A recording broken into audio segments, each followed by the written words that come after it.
বিএনপির মাননীয় চেয়ারম্যান দেশনায়ক জনাব তারেক রহমানকে আল্লাহ সুস্থতা নসিব করিয়া দেন। আল্লাহ রাব্বুল আলামিন। আমি কোনো প্রশাসক বা শাসক হতে চাই না, আমি সেবক হতে চাই। আমি সেবার মাধ্যমে মানুষের কাছে যেতে চাই। আপনাদের সকলের আমি সহযোগিতা চাই। এই বরিশালবাসীর দীর্ঘদিনের স্বপ্ন, একটি লালিত স্বপ্ন আছে। বরিশালকে একটি সুন্দর শহর, বরিশালকে একটি নিরাপদ শহর, বরিশালে আমার বোনরা, আমার সন্তান, আমার কন্যা সন্তান যেন নিরাপদে বেড়ে উঠতে পারে, সেরকম একটি শহর, একটি পরিষ্কার শহর, একটি মাদকমুক্ত শহর, একটি দুর্নীতিমুক্ত নগর ভবন বরিশালবাসী দেখতে চায়। জীবনে সততার সাথে রাজনীতি করেছি।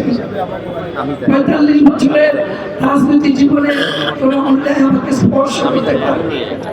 সুতরাং আপনাদের সাহায্য নিয়ে, আপনাদের সহযোগিতা নিয়ে ঠিক ওরকম একটি বরিশাল করতে চাই, যেটা বরিশালবাসী দীর্ঘদিনের স্বপ্ন থাকি। যারা বরিশালে জন্ম, বরিশালে বড় হয়েছি, আমাদের অনেক দায়িত্ব এই বরিশালকে সুন্দর করার জন্য। সুতরাং আমি যে চিন্তা ভাবনা থেকে আমার নেতা জনাব তারেক রহমান, মাননীয় প্রধানমন্ত্রী, উনি আমাকে যে দায়িত্ব দিয়েছে, একটি নতুন বাংলাদেশ গড়ার অঙ্গীকার আছে ওনার, সবার আগে বাংলাদেশ, সেটাকে মাথায় রেখে আমাদের ভিতরে কাজ করতে হবে। সবার আগে বরিশাল সিটি কর্পোরেশন, প্রধানমন্ত্রীর পক্ষ থেকে উনি পরিষ্কার পরিচ্ছন্ন যে আমাদের এখানে কর্মচারীরা আছেন তাদের জন্য একটি ঈদ উপহার দিয়েছেন, এবং এই মহতী উদ্যোগটা নিয়েই আমি আমার কাজ শুরু করতে চাই।